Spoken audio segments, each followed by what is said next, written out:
Hola, buenos días a todos. Vamos a hacer el examen de selectividad de física de Castilla-La Mancha del año 2019, examen de junio, opción A. Un satélite de comunicaciones de 500 kilogramos se coloca en órbita geoestacionaria. Bueno, aquí explica lo que significa órbita geoestacionaria. Apartado A, ¿cuál es la altura de este satélite geoestacionario sobre la superficie terrestre? Bueno, lo explicamos y luego leemos los otros apartados. Sabéis que si consideramos la órbita circular, la velocidad del satélite sería constante y por lo tanto podemos aplicar aquella ecuación de espacio partido tiempo. El espacio de una vuelta es 2πr y el tiempo sería el periodo. También sabéis que la velocidad de una órbita, de un satélite en órbita, es igual a la raíz cuadrada de la constante de gravitación por la masa del planeta dividido por el radio de la órbita. Bueno, y aquí ahora ya lo único que hacemos es elevar al cuadrado y despejar el radio de la órbita. Sustituimos y calculamos este valor, 4,22 por 10 elevado a 7 metros. Lo pasamos a kilómetros y le restamos el radio de la Tierra en kilómetros, 6.370. Nos da una altura de 35.830 kilómetros. Vamos a leer el apartado B. Dice calcular la energía cinética y potencial del satélite. Bueno, pues primero necesitamos saber la velocidad del satélite aplicando esta misma fórmula. Esta de aquí la volvemos a aplicar. Ahora ya sabemos el radio. Evidentemente en metros. Lo conocemos todo, calculamos y tenemos un valor de una velocidad de 3.071,8 metros por segundo. Ya podemos calcular, por lo tanto, la energía cinética, lo conocemos todo, y la energía potencial, lo conocemos todo. Obtenemos esos dos valores. Bueno, en el apartado C nos dicen que un satélite espía de la misma masa, 500 kilogramos, orbita la Tierra a una altura de 350 kilómetros. Y nos dicen que comparemos su velocidad y su energía potencial. Bueno, pues qué mejor que para comparar los que calculemos los dos valores. La velocidad, fijaros que lo conocemos todo. Ahora la altura, mejor dicho, el radio de la órbita sería el radio de la Tierra más los 350 kilómetros. Y aquí lo mismo. Obtenemos los dos valores y ya los podemos comparar con los que teníamos antes. De velocidad, que estaba por aquí, 3.071. Ahora evidentemente tiene que ser mucho mayor, puesto que está más cerca de la Tierra. Y la energía potencial, que evidentemente tiene que ser menor, puesto que está a menos altura. Fijaros que tendríamos menos 2,96 por 10 elevado a menos a 10, que es un valor más grande que este, pero al ser negativo sería más pequeño. Está más cerca del planeta y por lo tanto la energía potencial va a ser más pequeña. Bueno, pues vamos a hacer el segundo ejercicio. Una pequeña bolita cargada de masa 0,5 gramos. Esta de aquí la represento en rojo.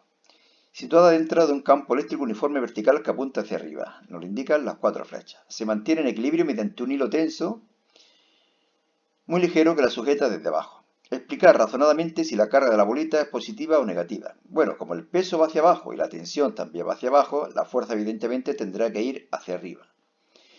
Y por lo tanto, como la fuerza y el campo eléctrico tienen el mismo sentido, la carga tendrá que ser positiva. Apartado B. Cuando el campo eléctrico aplicado es 2500 voltios por metro, se mide tensión, ahí falta la tensión, del hilo y el valor es 4,51 por 10 elevado a 2 newton. ¿Cuál es la carga de la bolita? Bueno, la bolita está en reposo y por lo tanto todos los vectores sumados, todas las fuerzas sumadas tendrán que ser igual a cero. La fuerza, la tensión y el peso. Pero fijaros que la fuerza es hacia arriba y el peso y la tensión hacia abajo. Así que en módulo, la fuerza será igual a tensión más peso. ¿La fuerza cuánto vale en módulo? El valor absoluto de la carga por el campo eléctrico, por el valor absoluto del campo eléctrico, la tensión y el peso que es masa por gravedad. Bueno, pues ahora ya podemos despejar el valor absoluto de la carga, lo conocemos todo y nos da un valor de 2 por 10 elevado a menos 5 coulombios. Como es positivo, más 2 por 10 elevado a menos 5 coulombios. Bueno, luego nos dicen que qué campo eléctrico podemos o tendremos que aplicar como mínimo para que la bolita no descienda. Entonces, en ese caso, como nos piden el campo eléctrico mínimo, la tensión la podemos eliminar. Es decir, el campo eléctrico a lo único que tiene que compensar es al peso. Pues la fuerza igual al peso, valor absoluto de la carga, campo eléctrico, masa, gravedad, despejamos el campo eléctrico y nos da un valor de 245 newton por coulombio. Newton por coulombio, que es equivalente a la unidad que nos daban aquí, que creo que era voltios partido metro, ¿no? Voltios partido metro. Bueno, vamos a hacer el tercer ejercicio. Explicar brevemente el concepto de interferencia en la onda. Bueno, una interferencia entre dos o más ondas sencillamente es cuando dos o más ondas llegan a un mismo sitio en un mismo instante. ¿Qué es lo que ocurre? Pues que la elongación de la onda resultante es la suma de las dos elongaciones de la onda si no hubieran interferido entre ellas. También se caracteriza la interferencia porque después de la interferencia las dos ondas continúan su marcha como si no hubiera habido interferencia. Bueno, y hay dos casos límites, las ondas constructivas, que se dan cuando llegan en igualdad de fase, y las ondas destructivas, que es cuando llegan en oposición de fase. Fijaros que estas dos ondas, en el primer caso, están en oposición de fase. Cuando en este punto está arriba, aquí está abajo, cuando aquí está arriba, aquí está abajo, etc. Por lo tanto, si las sumáramos, daría cero. Sería una interferencia destructiva y se aniquilaría, se anularía la onda. ¿Cuál sería la constructiva cuando están en igualdad de fase? Aquí. Fijaros, arriba, arriba, abajo, abajo, arriba, arriba. Y por lo tanto lo que hace es que se suman sus elongaciones. Por lo tanto, la amplitud de la onda resultante después de la interferencia sería el doble de la amplitud de las dos ondas que interfieren. Y bueno, nada más. Vamos al ejercicio número 4. Hipótesis de de Broglie. Bueno, de Broglie lo que pensó es que lo mismo que la luz tiene una doble naturaleza ondulatoria y corpuscular, lo mismo podría ocurrirle a las partículas. Y esa doble naturaleza está relacionada mediante esta ecuación, que todos conocéis. Longitud de onda igual a h partido mv. Lambda es la longitud de onda asociada a la partícula, h la constante de Planck, que aquí tenemos el valor que hay que corregirlo en un instante. Ahora, vamos a quitar esto.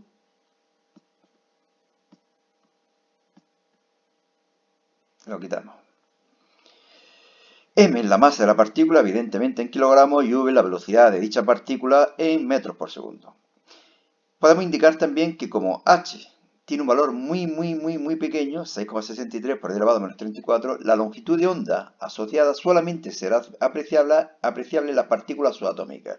La masa sería muy pequeña, 10 elevado a menos mogollón, ese menos mogollón pasa arriba como más mogollón, y por lo tanto la longitud de onda ya sí sería apreciable. Y nos piden que calculemos la velocidad de un neutrón para que su longitud de onda sea del mismo orden que la magnitud del tamaño de un átomo, es decir, de 10 elevado a menos 10 metros. Bueno, pues de la ecuación que nos han dicho antes, que hemos expresado antes, mejor dicho, despejamos la velocidad. H partido m lambda. Conocemos h, conocemos la masa y conocemos lambda. Así que podemos tener el valor de la velocidad del neutrón. 3.970 metros por segundo. No es una velocidad demasiado alta. Recordar que siempre hay un límite en la velocidad de las partículas. Es la velocidad de la luz en el vacío. 3 por 10 elevado a 8.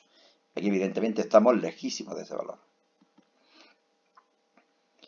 Hacemos el ejercicio 5. Facilísimo y cortísimo. El positrón es la antipartícula del electrón, con su misma masa pero carga opuesta, es decir, positiva. Cuando ambas partículas se encuentran, se aniquilan entre sí, y tenemos que calcular en electronvoltio la energía liberada en dicha colisión. Nos dan velocidad de la luz y la equivalencia entre electronvoltio, bueno, la carga entre el electronvoltio y Julio, sí. Bueno, como se aniquilan, podemos aplicar la ecuación de Einstein, solamente que el incremento de masa será negativo, el final, que es 0, menos el inicial, que será el doble de la masa del electrón o del positrón. Teníamos dos partículas y pasan a tener una masa 0, desaparecen y masa 0 por lo tanto. Ya digo que el incremento de masa sería menos 2 por 9,1 por 10 elevado a menos 31, velocidad de la luz al cuadrado, y obtenemos este valor. Dividimos por el factor de conversión, que viene en julio partido electronvoltio, julio y julio se van y me quedan los electronvoltios. Menos 1,02 por 10 elevado a 6 electronvoltios. El valor negativo nos indica que es una energía que se desprende. Pasamos a hacer el último ejercicio. Cortísimo y facilísimo. Bueno, esto es un diamante, aunque no lo parezca. Nos dice, un rayo de luz se propaga en el interior de un diamante, este rayo de luz. ¿Cuál es el mayor valor posible para el ángulo de incidencia mostrado en la figura, de manera que no haya rayo refractado hacia el exterior? Es decir, para que se produzca la reflexión total. Que lo haga esto y en vez de salir por aquí, que haga esto de aquí. ¿De acuerdo? que no se refracte, que se produzca la reflexión total. ¿Cuándo ocurre eso? Pues cuando el ángulo es mayor que el ángulo límite. ¿Qué tenemos que hacer? Calcular el ángulo límite. Esta es la segunda ley de Snell. Cuando calculamos el ángulo límite, en vez de seno de incidencia, el ángulo de incidencia lo llamamos ángulo límite. El de refracción sería 90 grados. De esa forma vendría por aquí y no saldría del diamante.